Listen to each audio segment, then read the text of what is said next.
I have to say, I am really honored to be part of this. And I mean that, I come from the United States and people say stuff like that and it usually means the opposite.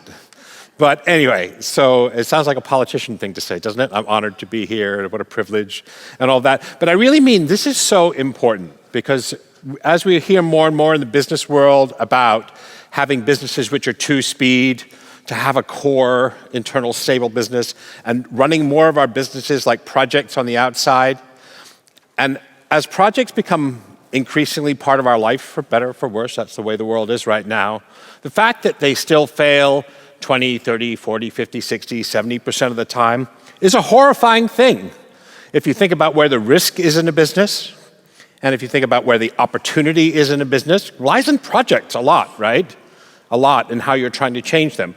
So we need to do well. And one of the things that is terrific about Half Double coming out is it's something that, in a way, steals a march on Agile, which is all over the United States, imperfectly and only partially taken up in the United States. We talk a lot about Agile. You go work inside a business, and it's still really kind of the old waterfall-y thing, for real. So we have something here that's distinctively European, distinctively Danish, a country known, as far as I know, only for two things: famous physicists and hygge. What you could do wrong. This is something that's really important. And it's important because, in a sense, because the prosperity of your country is going to depend on the prosperity of your businesses. That's an obviously, stupidly obvious thing to say. But also the proof of the European model, the proof of European social democracy, the proof that we can have capitalism in the world, but we can still be compassionate, we can still care for the environment. These are all things that matter to me personally. It's not too ideological or too political to say so. So that's why I'm really happy to be here. I got into change management in 1993. I know that we share a similar story.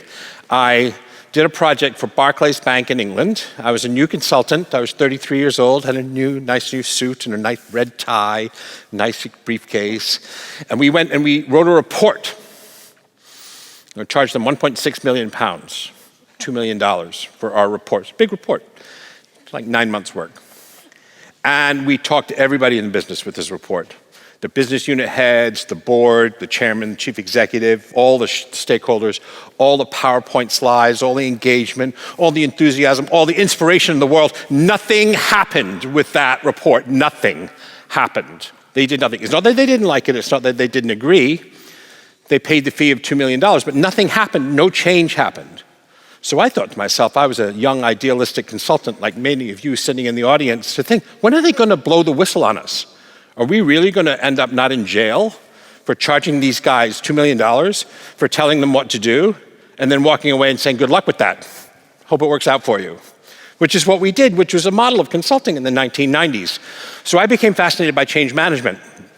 And when I retrained myself, I took courses in two different disciplines, two different sides of this chasm. Project management, one language, time, cost, quality, one set of tools, Microsoft Project. Does anyone remember that? Gantt charts, Excel spreadsheets, all that stuff, right? And the other side, change management, we were talking about people and feelings and involvement and participation and and this is like two different worlds, right? But they didn't really interact, which I thought, even then was a bizarre thing. So I retrained myself in these disciplines.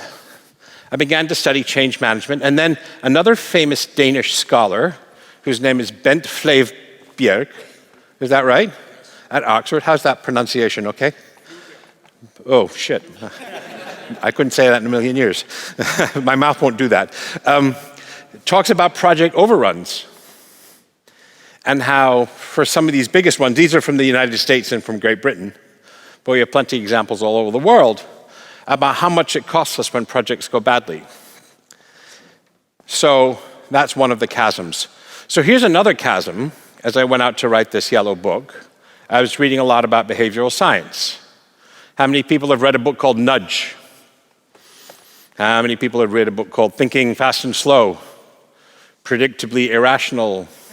Some of these other great great books. Anti-Fragile is another one that was written about 2012, 2013. So I was writing this book on change management, and I was reading all this cool stuff over here, and it occurred to me at the time that nobody in the change management world was really doing any work on behavioral science. Okay, this is 2013, 2014, things changed a little bit.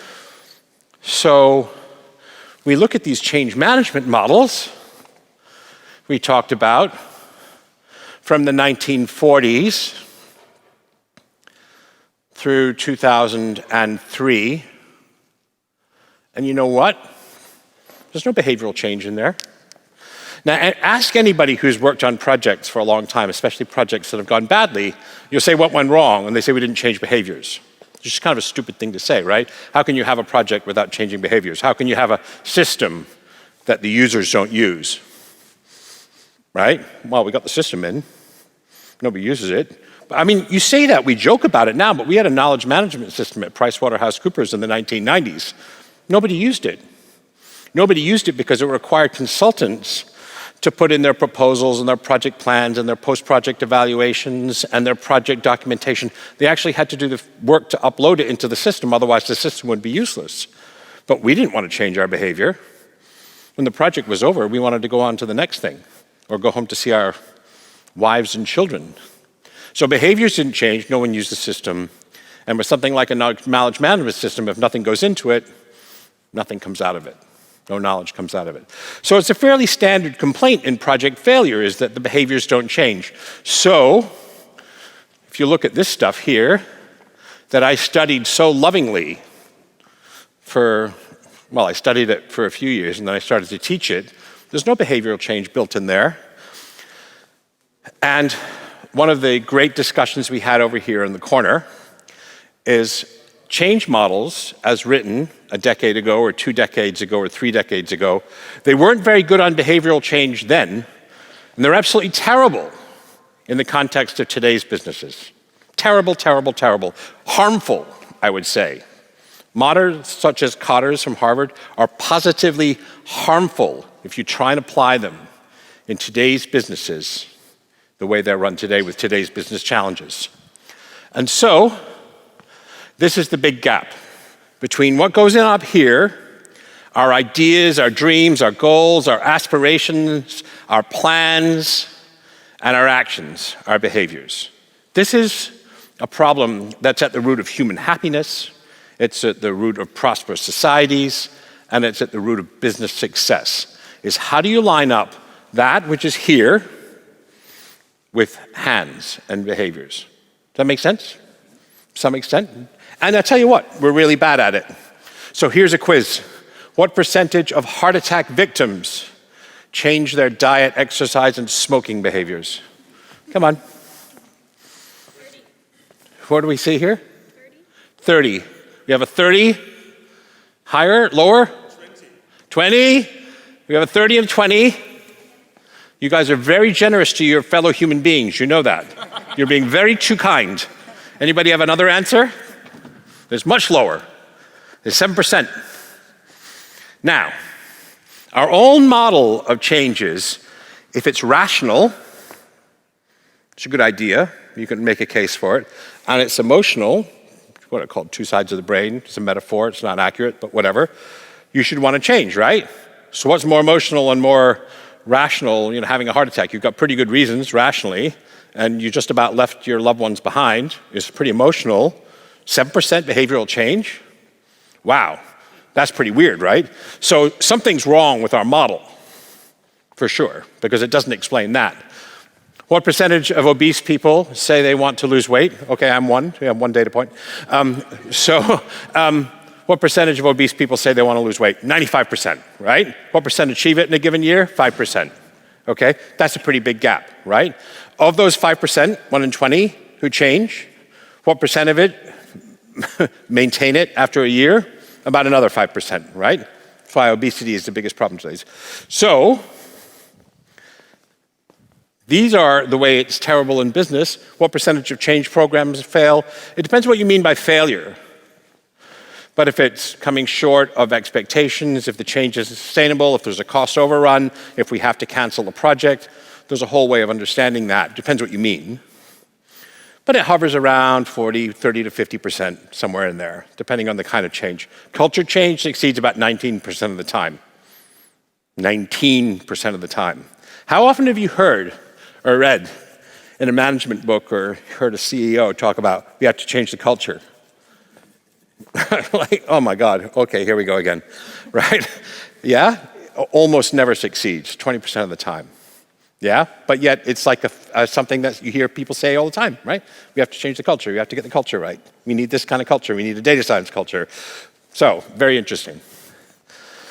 So, why does this happen? And here's the model that is underlying all of these change models that I showed you on the earlier slide. There's a two-step model of how we change behaviors. Step one, change hearts and minds. So you inspire people, you educate them, you convince them, you persuade them, you inspire. What are some other good words for it? You change what's inside here, right? And then, this is where the miracle happens. Behaviors follow. So, how easy is it to change someone's mind? Hearts and mind. That's not that easy to begin with, right? In fact, there's something called the backfire effect. You'll love this, right? A professor of public policy in American University. The backfire effect. If you provide someone who's a climate science denier with facts, it strengthens their opposition to climate science, right? And this happens all over. It happens in politics, and it happens all over. Provision of facts strengthens their opposition if they're ideologically committed. It's called motivated reasoning. Yeah? It's not really reasoning at all, so reasoning in inverted commas. So it's not very easy to do this, but all over in our education system and in the way we run businesses and in the way we run society, we assume that if you change what's inside between the ears, it will manifest itself in change in the real world. Doesn't happen. It's a fantasy. So what's better than that? We have, in the 21st century, this thing called behavioral science. What does it suggest? It says, first of all, we don't change our beliefs about the world according to what we see. We change what we see according to our beliefs about the world. You've heard of the confirmation bias, right? In a way, what we operate as people running around like rats in a maze looking for reasons we're right about the world. That's, in fact, the way, perception biases work. And so there's a whole family of things that are cognitive biases. There's about 100 of them on Wikipedia. They're very interesting. Very few people have thought about how cognitive biases affect decision-making in business. If you think about it, it's kind of strange, right? There's a collection of people. They're making strategy decisions and operational decisions and marketing decisions and, they're making decisions all the time. Very little work has been done on how cognitive biases skew those in stupid directions. So that's one part. And the second part is we have this idea about the world that our beliefs shape our actions. But actually, partly what happens is our actions shape our belief. Not only do how we act in the world shape what we're able to see and perceive in the world, but also if you, for example, show people research on climate science, right, in America, climate science, famous example. If they drive a big truck, you know what, they're less likely to believe it. Right, in a sense, the behavior is determining what they choose to believe about the world rather than their beliefs about the world determining their actions. So it's a two-way street. So that's behavioral science, sort of in a very high level on a slide.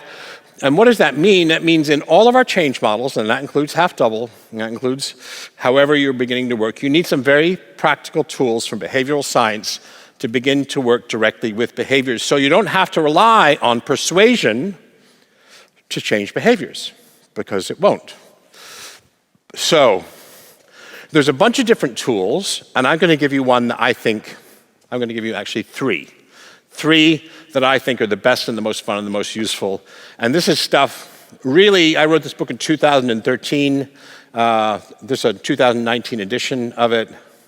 This stuff was up to the minute when it was written. So this stuff is hot off the press. Mindspace was developed by the Behavioural Insights team at the UK Cabinet. And Mindspace is a framework for understanding behavioral change and influence. And it's research-based.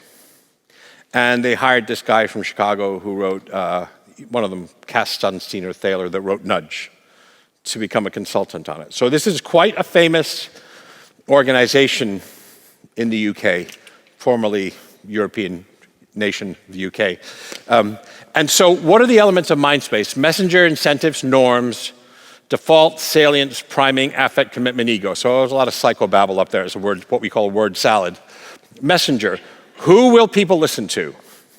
Sometimes it will be someone that's an authority, but sometimes people want to listen to someone like me, teenage mothers, when you're talking about pregnancy prevention. Actually prefer to talk to someone they can relate to who understands what it's like to be a teenage mother, right? Or what it's like to be a teen under the sort of pressures they experience. So that's one example of thinking carefully when you're interested in behavioral change and influence about the messenger. The second is incentives. Incentives don't work in the way that economists have thought they work for years. Sometimes no incentive is better than an incentive. Sometimes a big incentive works worse than a small incentive. Don't waste your money on a big incentive if a small one will work. They work in very peculiar ways, but let's think about the incentives there in the system. Norms, what are the cultural norms? Are they on my side or are they against me? Defaults, what are the default settings?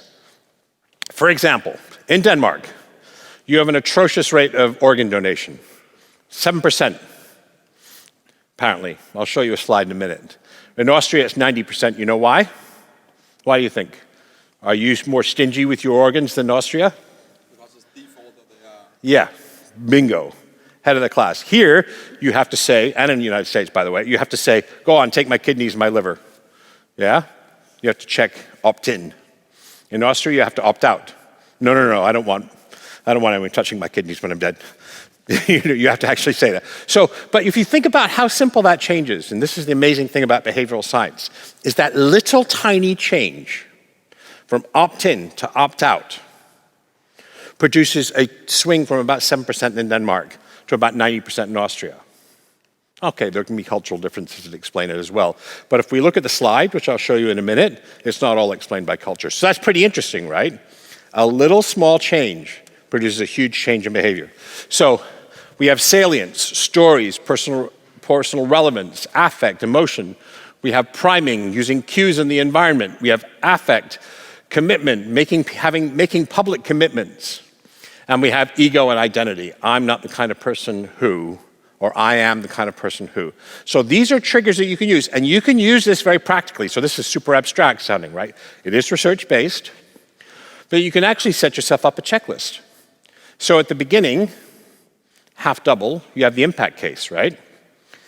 And it's a cascade of goals down to behavioral goals.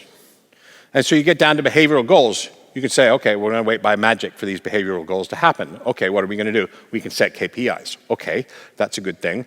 What do KPIs depend on? Well, they depend on the performance management system, right? But we can do more than that, and we can do better than that. You don't want to rely on the performance management system, God help you, right? You can think about, okay, we're behavioral scientists now.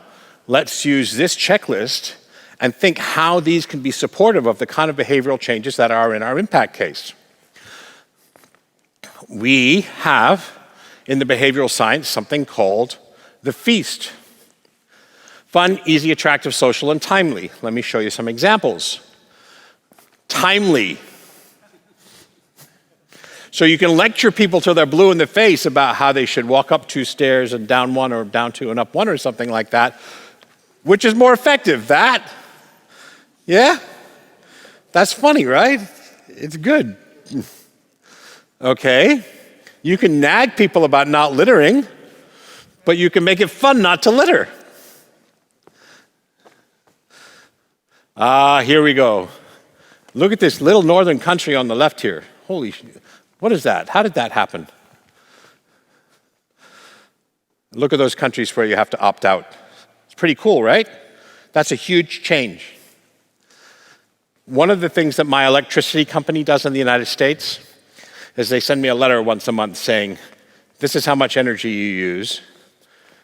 This is how much your neighbors use. This is how much your efficient neighbors use. Do you get this in Denmark? Okay, so this is a nudge, right? In fact, it's one of the few ways, I was saying, America is like two decades behind Denmark in implementation of green tech. But this is something, and this changes behaviors. Look, this is one letter. It reduces energy usage by 7%. 7% in the United States. That's a lot of carbon dioxide, right? A lot of fossil fuel. One letter, once a month, saying this is how your energy use compares to your neighbors. 7% reduction. So when I say that behavioral science produces huge changes for really small interventions, I'm not kidding, right? That is a lot of carbon saved for a single letter. This is something that's of concern, mostly I say to women in the audience as well, is if you ever lived with men, you know that accuracy can be a trouble. This is another example of a nudge. How does this work? I don't know. It almost certainly would have saved 5 or 6 of my relationships and at least one marriage.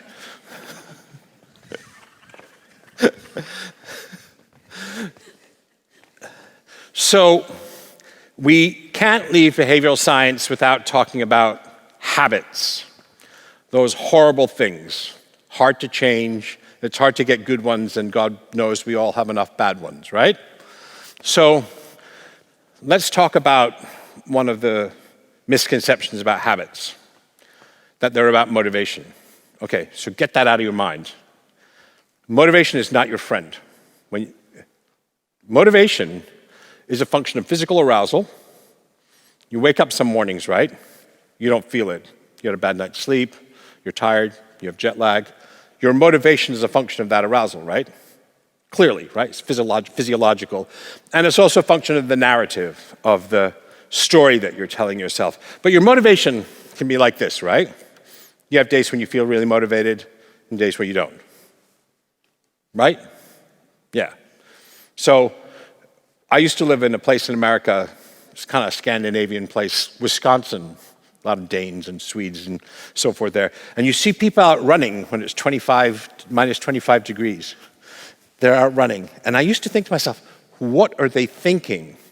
How do they motivate themselves? They don't. They don't. It's a habit. They don't. Every time they're going to go out running, look out the window and go, I wonder what the weather is. Oh, minus 25. Oh, you know, they don't have that debate with themselves about their motivation. They get their shoes on and they go out and run. And that's the way habits work, is they sit on top of motivation. So let's talk about some habits. Meditation, right? How many people think I should probably meditate? Okay, that's one of you. Okay, so you all need to read more. But anyway, so of all of the things you can read in the psychology section of the self-help section of your bookstores, you have that in Denmark too? You have it in California, right? You have a self-help bookstore in California the size of this room. And God knows they need it. But so of all the things you can do, meditation is the one that reduces stress, it reduces mental illness, it reduces emotion control, impulsivity, decision-making, creativity, blah, blah. This is all research-based, right?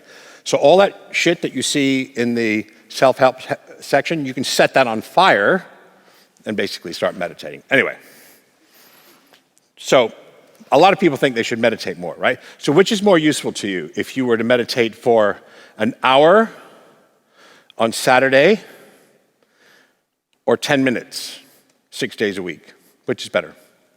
Same length of time. Why is that?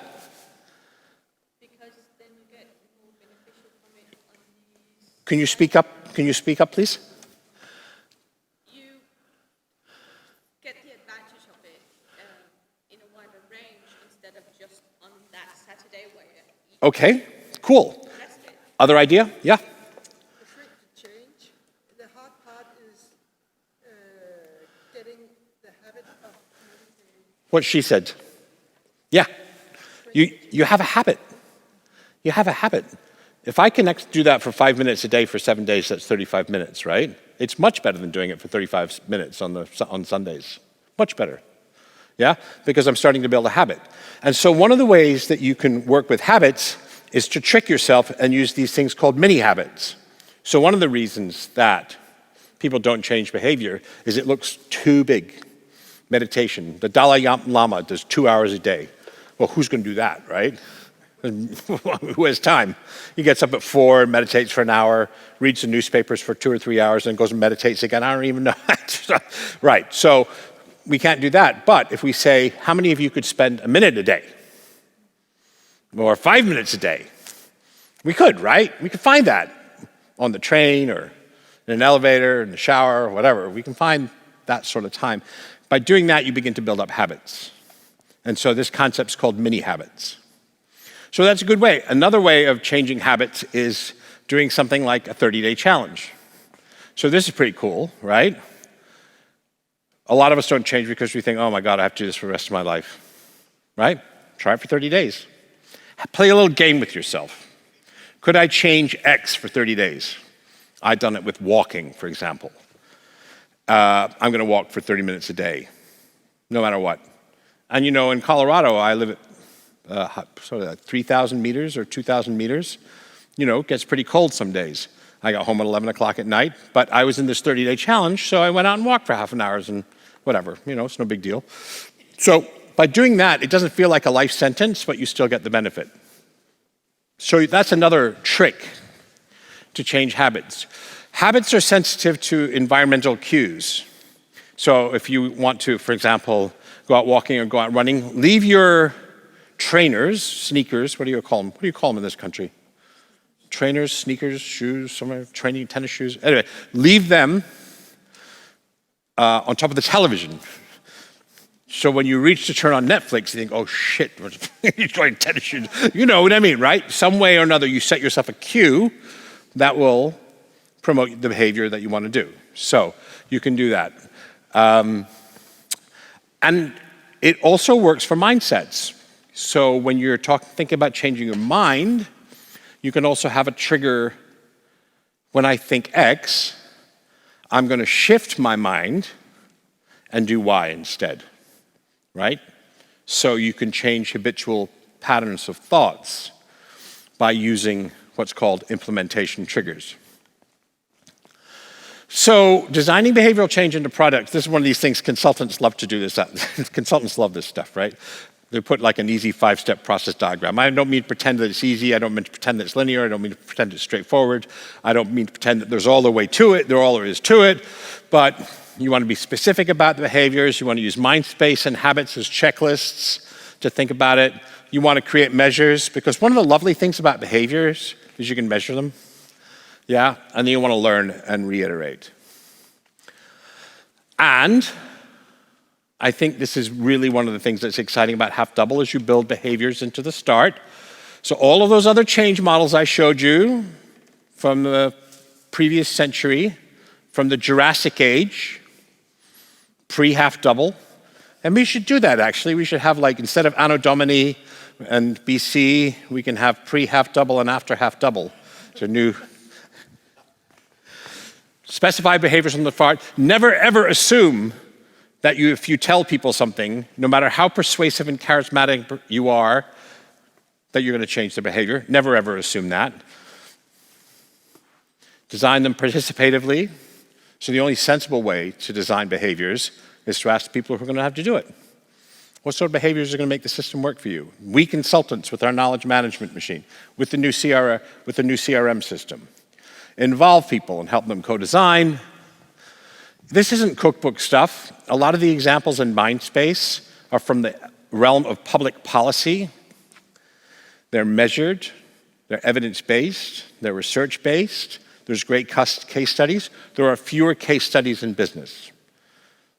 Partly it's fun, you get to be creative. And partly you have to do some of the heavy lifting yourself. You can't open a cookbook and go, okay, I want X behavior, and so that means I should do Y. No, not that easy. So you'll have to do some digging around. And then, that's all from me. Mangataka, I think you say here.